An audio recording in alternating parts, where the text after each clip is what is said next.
Hello and welcome back to LFMP Radio, episode 1. That's right, folks, we're getting into it.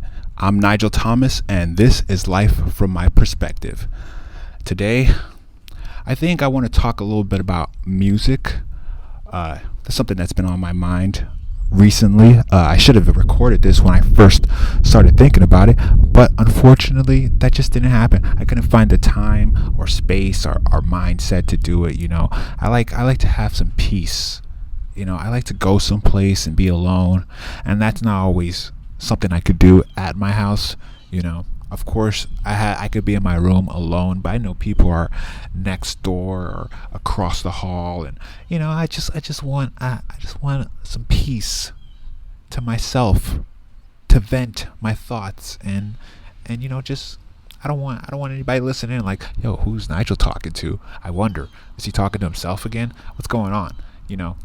It's easy to pretend like you're talking to yourself for a moment until people start to realize, like, well, Nigel sure as hell is not letting whoever he's talking to talk. But anyways, I wanted to talk about music. I didn't write anything down to guide this. Actually, I want to start off with a story. That song, Music Makes You Lose Control? I'm not going to sing it, or maybe I will. But that song, Music Make You Lose Control, came out when... Hold on. Actually, I can look this up and just straight up tell you what year this song came out, and whether or not it's actually going to be relevant to the story doesn't really matter. What does matter is that I know, whatever. We can look it up real quick. Okay, so they said the song came out in 2005. That's like 15 years ago. Not exactly 15 years ago, but it was 15 years ago, more or less. Considering that today is... Actually, do I want to say the date? No, I don't want to say the date. But we're almost done with 2020, I could tell you that much. So, that song, Music Make You Lose Control, I remember I was at a place called Central Campesino. It was a place where my dad worked, and they had like a summertime program there that me and my sister went to. My sisters later on, but at first it was just me and my older sister. And I don't remember if this was a time when my other sisters were present or not, because it wasn't our first year there, and I don't think it was our second. It was probably like our third year there.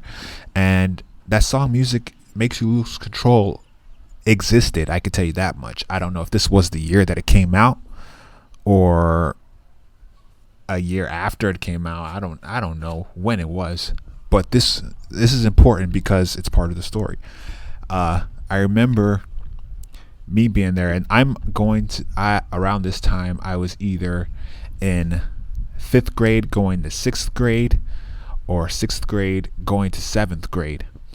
But I believe it was more closer to the latter. And there was this I was a shy person, I guess.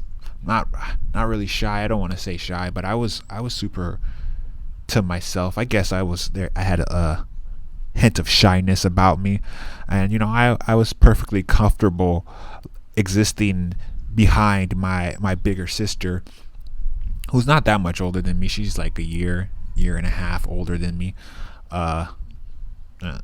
She probably would hate me for saying year and a half. It's kind of a year and a half, honestly. But there was this instance where we were sitting in camp, just going about our business, existing. Not a special day. We didn't go to any like special places. We didn't have any field trips going on. I don't remember too much, and I'm not going to pretend like I did. But I do distinctly remember this year there was 2 girls who had started going there and were attractive. And attractive in a sense that they were attractive. I can't really say more than that, because it wasn't like I was personally, like, I didn't have any kind of personal crush on them. or anything. They were just new girls, right? And so like they hadn't been there previous years of the summer camp. And me, I was, well, I'll get into that kind of later when I tell you the second part, or a second story. But I just remember this. There's this one moment where my sister, she became quick friends with them because my sister just does that. She's a very people person. I've never seen an environment where I was involved where she had trouble, fitting in or getting along with people. And me being more introverted and shy, it was very easy for me to then, ride her coattails of actually having some kind of social existence in any place that we were a part of, any summer camp or wherever we were. And she was my big sister and she loved me, and she didn't ever give me that kind of stereotypical like, oh, my little brother, he's following me around type shit. Me and my big sister were close. And there was this moment where I was sitting there, we were sitting at a table, and one of those long tables with that they're like gray and kind of like has this speckles around on it, on the surface of it, and it's like trimmed with this blue rubbery thing, made for putting a lot of stuff or sitting a lot of people at. I don't think most you would ever see. It wasn't like a fancy like dining room table. It was just like a type of table that you would see if you went to like some kind of convention and they had a display full of stuff on there, not like a tiny booth, but like a long table of goods to sell you or whatever. And I'm sitting there, and I remember my sister, I don't remember the sitting arrangement. I know I was sitting in proximity with my sister and one of the new attractive girls that were there, right? And we're sitting there listening to music or whatever, and she's singing along to Music Makes You Lose Control along with my sister, or maybe not along with my sister. The song was playing regardless. And this is around a time when people didn't have like iPhones, or they didn't have like music. I don't know if iPods existed back then, or if it was just MP3 players, or if it was just CD players. I think as I recall, I believe it was like a little CD player that we were listening to, and like a silver one, I guess. And my sister, maybe it was my sister's, and she was sharing it with them. Anyways, they're singing along, and the attractive girl looks towards me and she says, "Does music make you lose control?" And me, I was like, no, I have complete and total control over myself, right? I said that, probably not as clearly as I just said it right now, but I said that. And my sister, she kind of looks at me and then looks at the girl, and she goes, "Yes, it does." Answers for me like, yeah, it makes me lose control. And me at the time, like looking back on it, I could be like, wow, well, maybe that was like a flirtatious moment. Maybe I was supposed to be more suave about that, but I wasn't. And shit, I sure as hell wasn't gonna pretend like I was. In my mind, I was just like, it was not cool for me to be like, oh yeah, music made me lose control. It was cool for me to be like, no, I have complete and total control over myself, and music ain't making nobody lose control over in this region. If I had said it more, like, I would say more confidently, I'm not saying that it would have been looked better on me. I still would have looked like a square, but at the same time, like, it wasn't my intention to try to be like, to like shrug her off or anything. I just heard a question and answered it, right? And nothing makes me lose control, because that's like kind of my whole deal to this day. So I like having control over myself. But it was just one of those moments where when I said that, and my sister goes and turns back to the girl and says, yeah, it does make me lose control. Like, kind of like trying to wingman me, I guess. If I look back with retrospect, my sister was trying to, like, my brother's not lame. Music does make him lose control. And, she's seen me dance. We grew up together. There was times when we used to, like, go to the movie theaters, and when the movie would end, the whole theater would clear out, and me and her and my other sisters, who are old enough to even, like, have this kind of cognition, would run down to the bottom of the theater in front of the screen and just, like, dance to whatever song was playing and stuff. But I don't think that was me losing control. That was me having total control over the fact that I felt like dancing, and it was fun. I was like having fun with my sisters, and my family. So that girl asking me that, like, I was just like being honest. No, music doesn't make me lose control, and maybe I should have been more playful about it. But granted, this girl was older than me. It's not like me and her were the same age. She was, closer to my sister's age, and my sister was older than me. And even though she's not much older than me, like a girl or a woman now that would, like, speak to me like that, I wouldn't be like, oh damn, that girl's too old for me. But when you're young and you're like a sixth grader going into seventh grade, a seventh grader going into eighth grade is older than you, right? There's that dynamic. But all I could think of that moment was like, how dare you contradict what I just said? Like, I just said music don't make me lose control. I'll be going around telling this girl that music does make me lose control. Maybe I didn't want her to know music made me lose control, if music does make me lose control, but that was just her being like a cool big sister, and kind of I would say tempering some of my lameness. I don't think I was lame, but it's just something that I didn't think about until, like, I wouldn't say now, but till I was older, looking back on that moment. I never forgot that moment. See, that's the important part. The important part is that I never forgot it. And it's just like, certain things like that. There's certain moments in my life where I don't forget stuff like that. My sister, trying to help me, I guess, evolve socially rather than just being her lame brother. And I wasn't her lame brother, because I know that she thought I was funny and fun and cool, and just knew that I didn't necessarily express that when I was around people.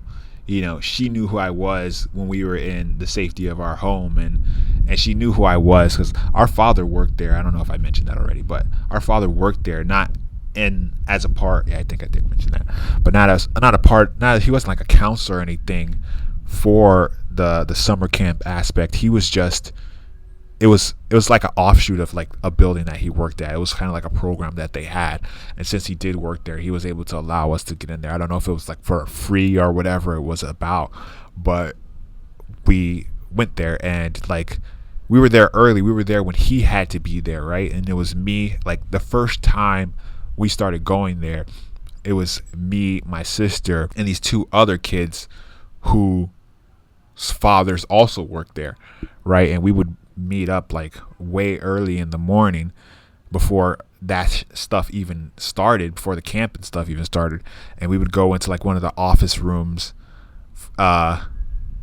before camp started, and we would all just hang out in our office room. It was our clubhouse, right? And that's what we used to like call it, and it was just us four. We were like the Fantastic Four, and every morning we'd meet up there, and we would have our own time. We would like draw on huge ass sheets of paper and stuff, because they had like those kind of office supplies around there, and we just got to have that room to ourselves, and it was fun. And then we would transition over to the summer camp, do all that, go throughout the day, and then after summer camp ended, like the time that it ended, we went back to our clubhouse, and like that's how it was. So I was a definitely more open and fun person in myself when I was with a group of like four people, or just a group of people that I'm comfortable with, rather, and I'm still like that now, except it's more of a reluctancy. I like to show who I am and get deep with people when I'm actually with them, and it's like 1 or 2 people, 3 people, 4 people. I don't like going to like huge events and like parties and stuff and acting out and shit. Like I don't value those moments. I could enjoy them to a degree, but like if you're a person that was trying to get to know me better, don't think that you're going to try to get to know me better when 10 other people that you know are there. You know, I do set myself apart from the way most people go about living, just because I have reservations about certain aspects of myself, my sense of self, that I don't want to share with people, or people don't fucking get. And you know, I'm cool.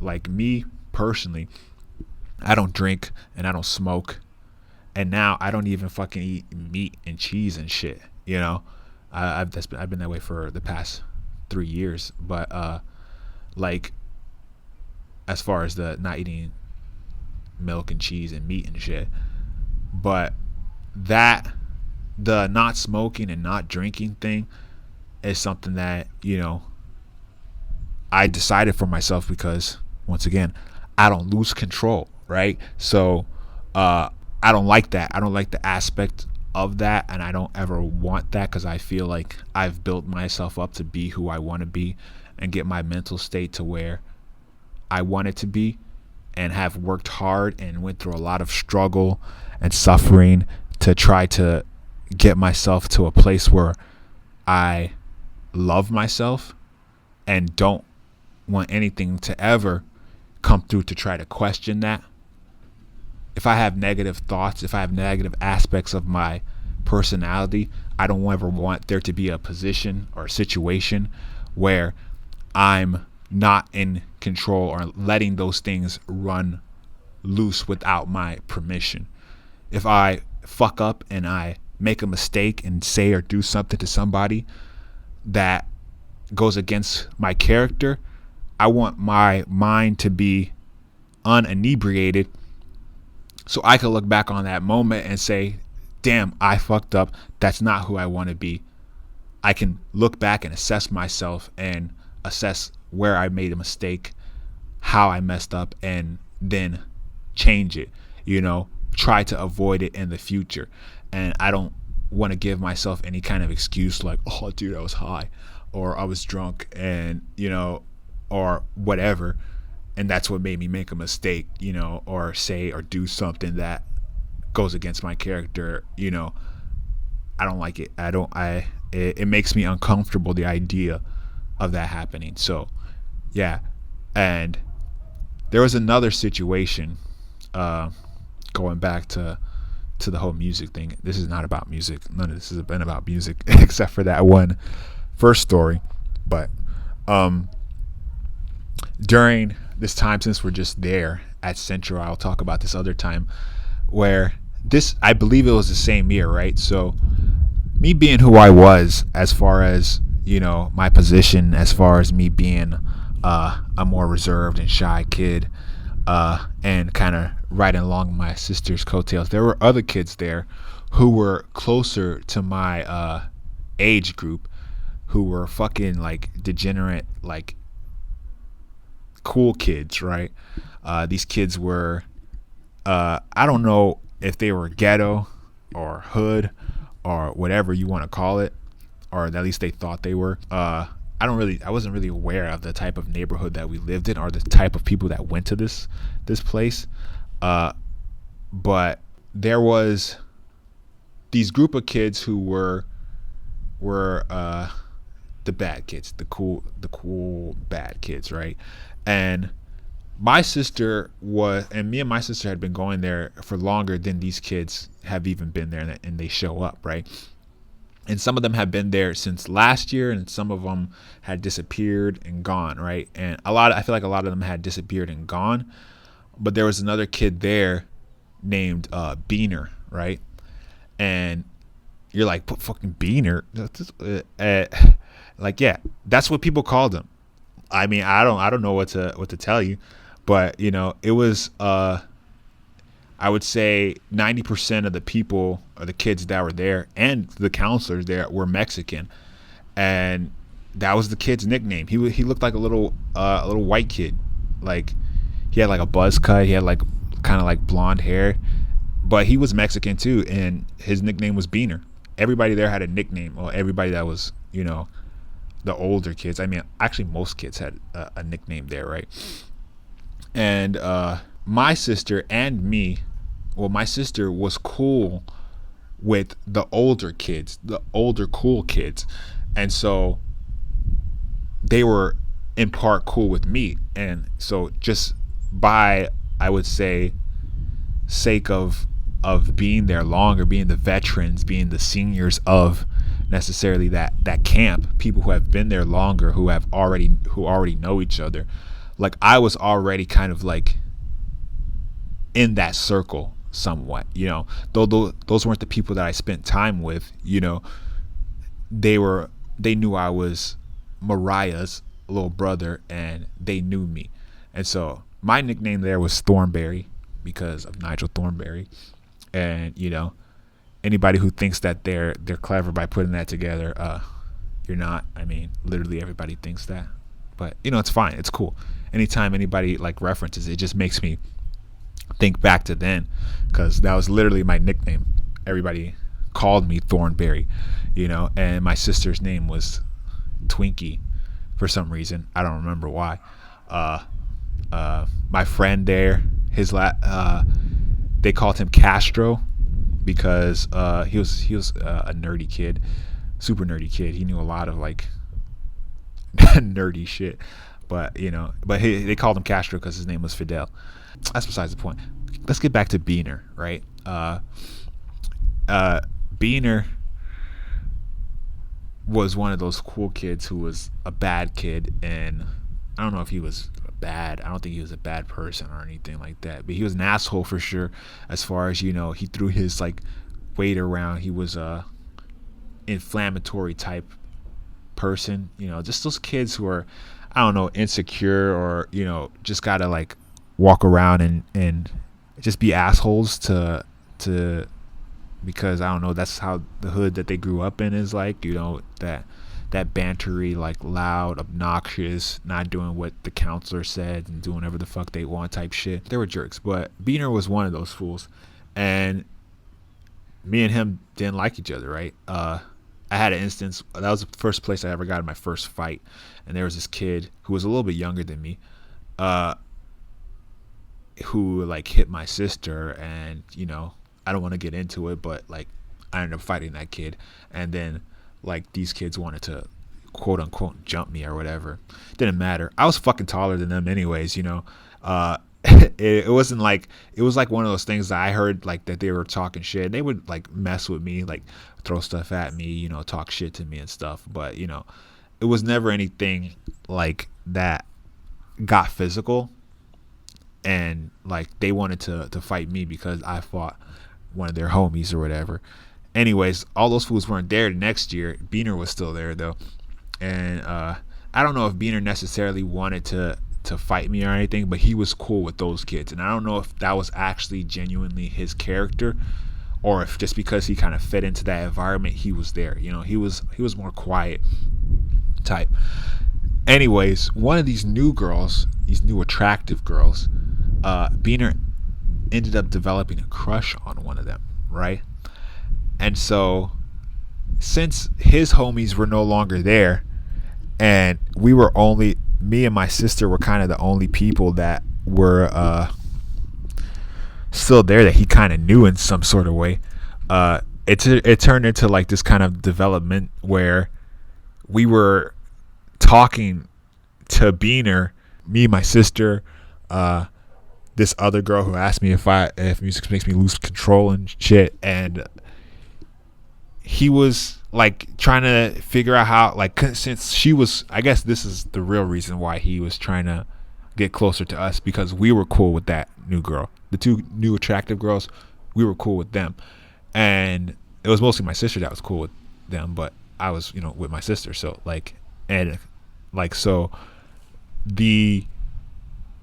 he was trying to get close to her. He wanted to get with this girl, whatever that means at that age.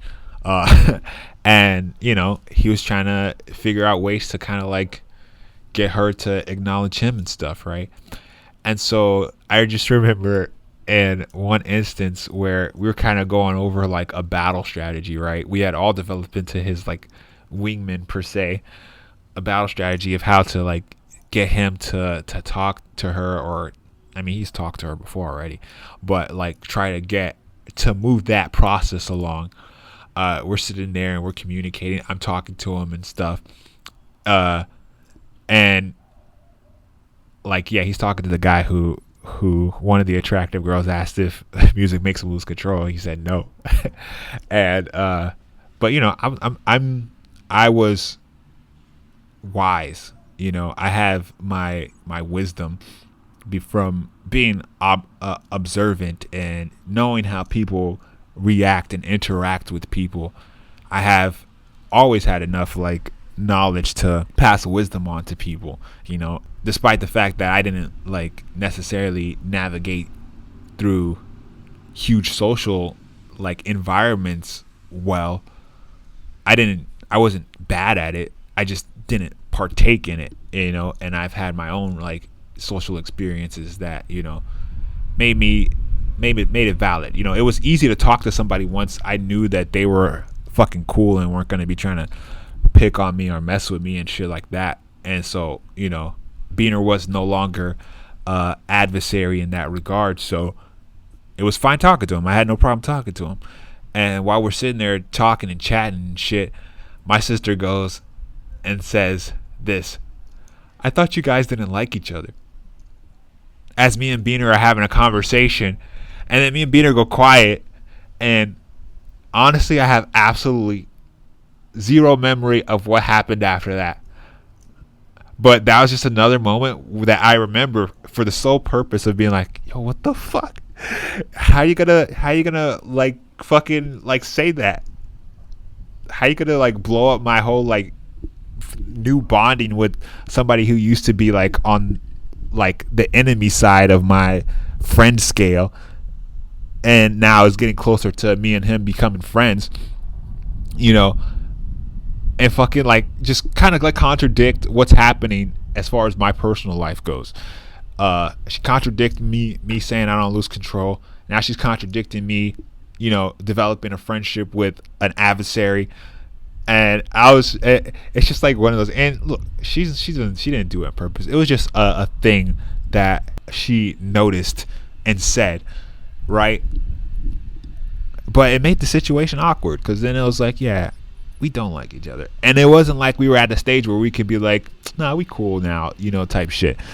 I don't know. Like I said, I don't know what happened after that. But I mean, we didn't end up staying in that summer camp, I don't think, for the rest of that year, because we started going to jiu-jitsu later on. So I don't know where that story goes. I don't know where Beaner is now. I don't know where any of those fucking people from that place are now, because that wasn't a time when like Facebook and Instagram existed and shit. I guess MySpace existed, probably. I don't know.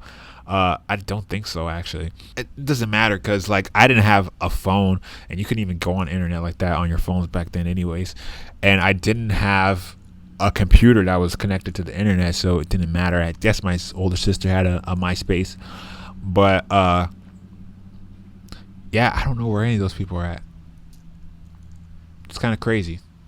And considering I don't really know what the fuck most of their real names were, yeah, I have absolutely, I don't know, maybe my sister is friends with some of them or some shit, but who knows. But yeah, anyways, I guess I could talk some about music. I'll tell you about this one story, or just something that I said to somebody once regarding music. Sometimes I like to say shit to people in a way that's like kind of like cryptic, and it's just plainly said, and it's meant to have more to it than the words that I'm saying, but they don't actually come out to mean anything. It's kind of an invitation to a deeper conversation about a certain thing, right? And it's the me saying it how I say it is meant to kind of like, you know, bewilder you and be like, what do you mean by that? And, you know, let us dive deeper into the conversation, you know, by explaining what I mean. And I once said this thing to my coworker. We were talking about music, and there was, I don't remember what the whole context of the conversation was. Perhaps he was saying something about not liking a certain group or a band or a musical artist or whatever. And I say to him, well, he was saying some things like regarding, I was trying to get him interested in some music or something. That's kind of like the context. But what I say to him is like, you know, I think you only like the music that you like, right? And he was kind of like like no shit, you know, yeah, like doesn't everybody? But when I was saying that, it was kind of alluding to the fact that people don't really like to be musically adventurous, right? They know they have a certain style of music that they listen to, and that's all the music that they'll allow any kind of merit in their life. And I say merit because it's not like they go out and try to discover similar music. They only give that music the high praise in their life, and or the musical artist the high praise, a certain set of musical artists a high praise, and kind of just put everything else like off to the side. Like, nah, I don't like, nah, I don't want that, nah. And it's weird to me, and I get it. I don't know, there's certain music that I like, but I'm more inclined to listen to over others. But I'm actually very like musically adventurous. Like, I enjoy all kinds of music, and I am dismissive of music that I don't like. But that's just music I don't like. I won't be like, oh, this is this style of music, I don't like that. Or this is that style of music, oh, I don't fuck with that. You know, it's kind of like me in particular, I don't really listen to Drake like a lot of people do, and I don't really like, Drake isn't like high on my list of musical artists, but I would never go and like diminish Drake, right? I'm not gonna be like, oh, this is Drake, I don't want to listen to that. Drake has some bangers, like, and I'll never like take that away from Drake, you know. And I'm never gonna like try to pretend like, oh, I'm too cool to respect Drake's music. At least the songs that I like, you know, he has songs that I like. And even though he's not necessarily an artist that I go and I like, when he drops a new album, I'm like, oh shit, that new Drake came out, gotta hit that up, gotta listen to the whole thing.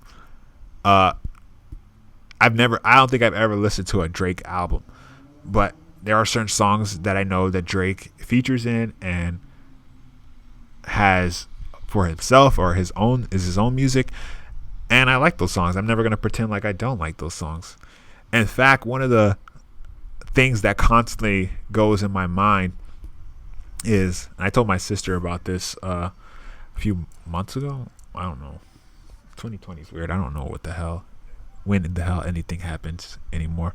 But once there's certain there are songs that I believe this is true for me, but this is life from my perspective. So I don't know if this is true for everybody else, but I like to believe that it is, if only to let myself feel a little less lonely in this world. I like to believe that I'm not completely insane and thinking certain things, and other people have similar thoughts or their brains work in similar ways. But I feel like everybody has like music that they're constantly like is referenced in their mind when they're just going about their day. There's certain songs that you constantly sing that you always go back to, like Dreams by Fleetwood Mac. That song has stuck with me since I first heard it in a McDonald's by Winn-Dixie. My first job, I used to work at a Winn-Dixie, and there was a McDonald's right next to that Winn-Dixie that I always went to for lunch. And it used to be a school like area, like it was like our turf, right? Our school turf, because that McDonald's used to have Spartans in it, and that's the mascot of the high school I went to. And that one had Spartans in it because it wasn't far away. It was close by, like to the point where people at school used to leave school to go get McDonald's there during lunch, which they weren't supposed to, or when they were skipping, which they weren't supposed to, or after school, which they were supposed to. And I imagine just whoever worked at that place also went to Southridge, and so they used to rep like Spartans in there. There used to be like glass windows, not like on the outside windows, but inside the store that had Spartan like decals on them. But this freaking McDonald's had, I don't know how the fuck their setup worked, but I'm guessing they had a CD, right? And this CD had the same 7 songs on it, 7 or 6, I believe it was 7. But it played the same 7 songs every fucking day, the entire day. And it was insane.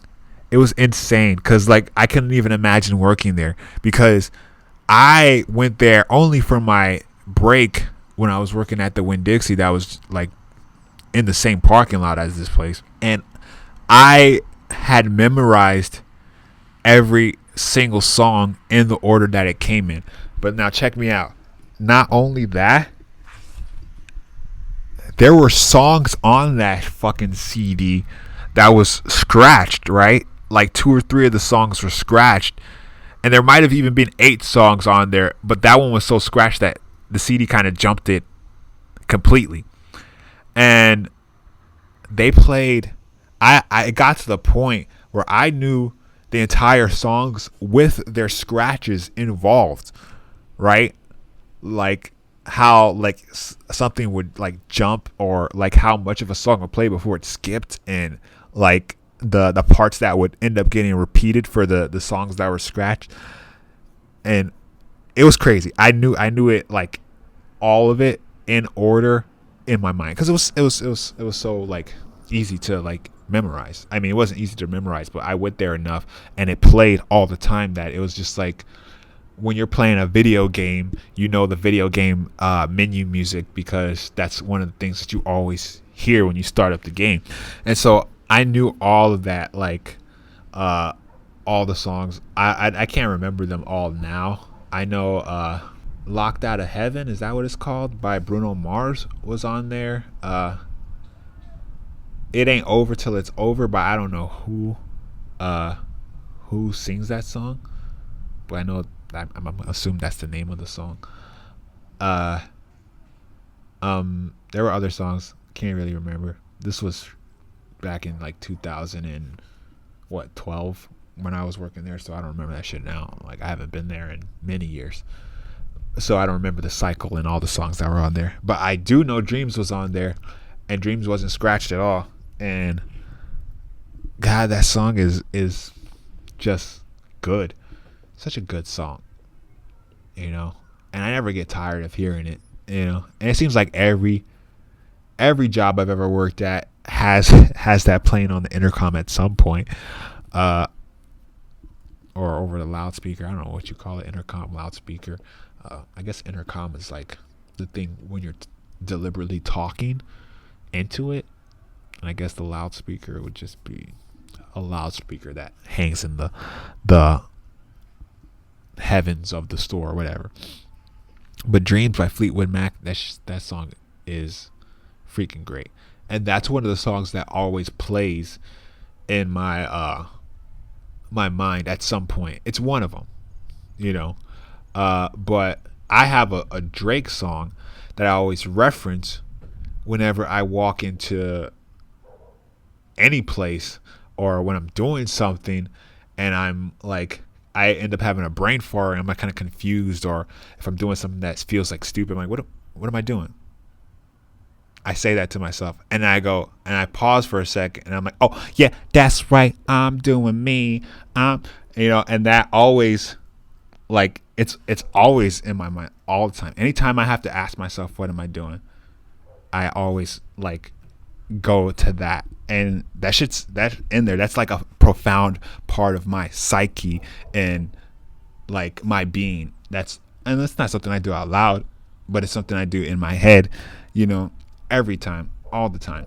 And especially I do it out loud when I ask out loud though, and that's usually when I'm just like, I won't be like out loud saying, what am I doing? I just be like, what am I doing? Oh yeah, that's right, I'm doing me, and and I'll go about my business. And I feel like it's developed into this kind of dependency of that to kind of get me back on track to what I am supposed to be doing, because it's always within those few like silent seconds of me asking, what am I doing? And it's just like a beat later. Like, I'm not sitting there thinking forever. At most, I'll do a repeat. What am I doing? What am I doing?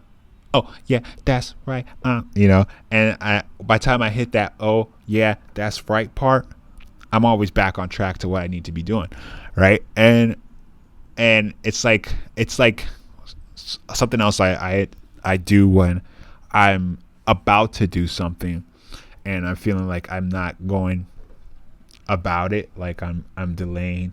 Like, this mostly has to do with like getting out of my bed. I'm like, oh, I gotta go to the bathroom, or I gotta go downstairs and cook, or I gotta get ready for work or something.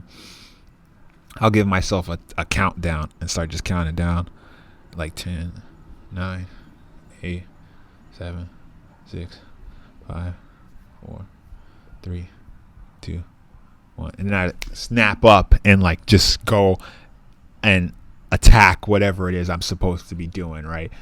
Yeah, because it's hard sometimes, it's hard to like get out of a comfortable position and do shit, and you just spend so much time delaying it and procrastinating, because it's like, if it's not something that's fucking important, really, somebody would say that, oh well, going to the bathroom is pretty important, or going to get some food is pretty important. Like, yeah, it is, but it's not. If it's not something that needs to be done immediately, and you're fucking comfortable and you're like under your covers and you're chilling and you're watching something that's intriguing on YouTube or something, you might sit there and you might put it off for a while.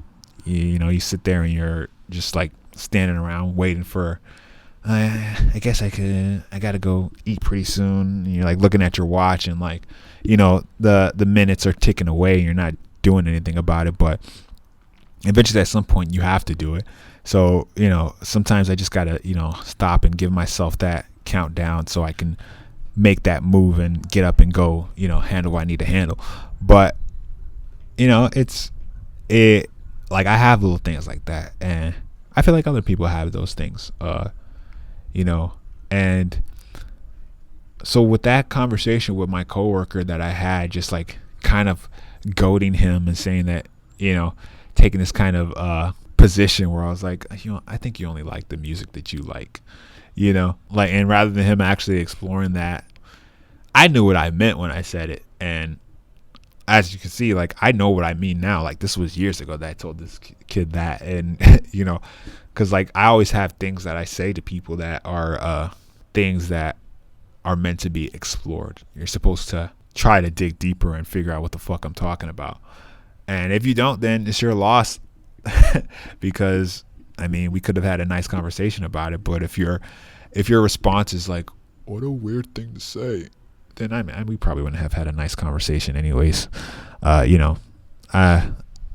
People hesitate to talk about stuff or explore the rabbit holes of conversation that they could be having. I mean, obviously, I don't always pose everything I say in this kind of cryptic way that's super vague, but sometimes I will, because maybe sometimes I want to talk about it, or maybe sometimes I just want to say something, and I want you to ask me more about it so I can explore more about it too, and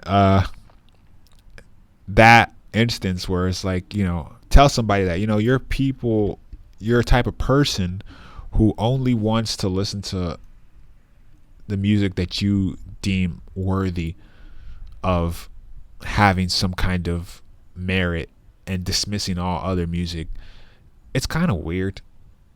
I mean, I don't know there's any type of music that I distinctly dismiss. I don't like Blink 182, but at the same time, I do like What's My Age Again by Blink 182, and I've always just disliked them just because I felt they were kind of like the way they just fucking enunciate their words sometimes is just it's cringy to me, and I'm not gonna take away from their music.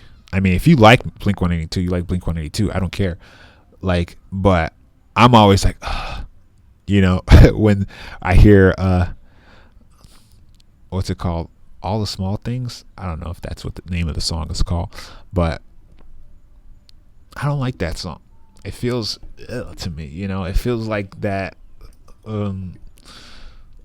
don't know, like that fucking song that they try to play at the beginning of some 90s teenage angst coming of age story, and they want you to know that their main character is a punk who's not like everybody else. He doesn't fit in with the crowd, and he's all against all this lame fucking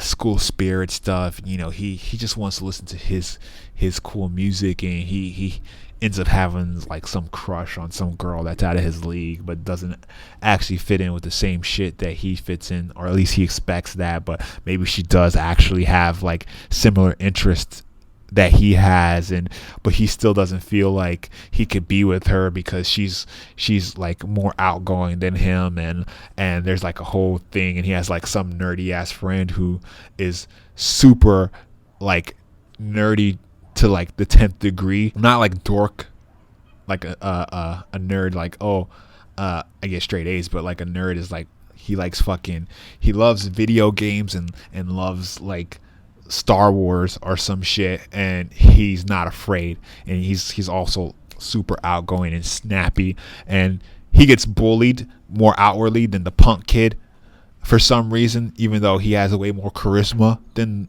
the punk kid, and they go on their own little quest and adventures of navigating the high school realm and shit. It's just one of those type of things. And I'm have you guys ever seen that movie Angus? I like that movie. It's a good movie. It's kind of one of those things. It's kind of one of those type of movies, except it's really good though. But there's so much of those type of movies, and I always feel they always go for those kind of stereotypical what are the kids listening to these days? Let's put this at the front of let's let this song introduce us to the main character. The main character that's we're being introduced to, and they're in their fucking room, and we hear the music playing loudly, and we go into the room, they got posters all along the wall and shit, and they're listening with their headphones, and it's never fucking the earbud headphones. I mean, I guess technically if I'm talking about this being 90s or early 2000s, they got the fucking the whole headphones that go across their fucking head and shit, and it's not little earbuds, and they're playing the music, and we hear the music super loud, and it seems diegetic, or it seems, I don't know what the other word besides diegetic is, but diegetic music is supposed to be the music that we, the audience, or that is actually occurring in the world, and not just playing as background music or music that's introducing us to the movie. I believe that's correct. Hold on. Yeah, so I think it's just diegetic and non-diegetic. But yeah, so it's I mean, that's not the sole reason of why I don't like them. And saying I don't like them even sounds weird now, but it's like, that's the most clear and concise way of establishing that, you don't really have a connection with something. You rather abstain from it than partake of it. But at the same time, like I said, I like fucking What's My Age Again. I think that song is funny, and I like it. And I mean, I guess we could thank Rock Band for that. But yeah, it's just it's a fun song. And it's by Blink-182, who, like I said, I don't like. And I'm open to accepting that I like that song from them and not liking other songs for them, even though I haven't necessarily taken in a bunch of their music. There's like others. I mean, I've never listened to a full album of Blink-182, but I've heard other songs by them that I'm like fine with, but it's just one of those things. I am willing to give myself that exploration of deciding whether or not something is something I like or something I don't like, rather than just only being like, I'm only gonna stick to these things. Like I would say I have many different like types of music that I listen to, and I don't think it's something that people give themselves enough, like, not credit, but they don't give themselves the pleasure of exploring music. Just fucking go on Spotify or whatever your musical, like, whatever music system you listen to, or fucking software or whatever app you have that you listen to music with. Throw that fucking shit on like shuffle or discovery mode or some shit, and just be willing to open your mind to whatever's gonna start playing, and stop trying to have control over it. And because I know a lot of people use music to, like, as a means to escape, or help like mend whatever they're going through. But like, you don't always got to do that. Like, just sometimes fucking just throw some shit on, see where it takes you. And if you hear anything that sounds remotely interesting to you, like I do, fucking just take that shit, throw it into your music library. That's what I do. Anytime I hear some shit that, like, if I'm like, oh, this sounds cool, take it, fucking add to music. I don't need to hear it more than once. And when I'm going and I'm just listening to my regular music, that shit starts playing again, I'm always like, oh, what's this? What's this? And I'm always trying to, like, remember. I don't fucking remember because I just throw shit in there. And I'm like, why did I throw this in there? And, as it starts going and it starts picking up, and I'm like, oh, okay, I can see why I threw this in. It's like a gift from my past self to my future self when I just hear the song one time and I throw it in my music, and I'm like, I don't know the name of this song, I don't remember who it's by, but it's somewhere in my music. So if I ever have a moment where subconsciously I'm thinking, I'm like, I recognize there's like a melody playing in my head, and I don't know where I recognize it from. Damn it, what is that? I can always scroll. I mean, scrolling through my music library is a fucking nightmare, honestly, because unless I actually know the name of the song or who it's by, I'm not gonna freaking find it. I don't have a lot of, people, I could probably tell you how much music I have in my music library, and you might be like, oh, that it? I thought this guy listened to music. I don't have every song that I like in my music library, just because I don't want every song that I like always playing to pop up, or I'm just working on it, I gotta add shit, some shit I like that I don't add, some shit I just haven't remembered to add it. But it's still a nightmare to try to find anything. Trying to find a song that you don't know the name or the artist of is a nightmare, especially when you don't even know the lyrics to it either. It sucks, because then you can just get that melody in your head and you're like, and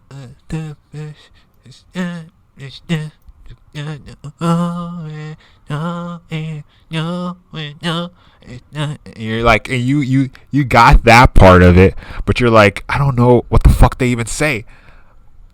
I can hear it, and I think I know the words. The girl looking at me across the room. She says she wants to come home with me really soon. Or something like that. But you know that that's not how the song actually goes. And trying to look up and figure out like what the real lyrics are is kind of a difficult thing to do. And so, that's why, I feel it's related to that, but also to like just the music in my folder and trying to figure that out without, just based off of like, it was a song that I heard one time. But anyways, I think that's all I have to say for now. So I'll just end it right here. Thanks for tuning in.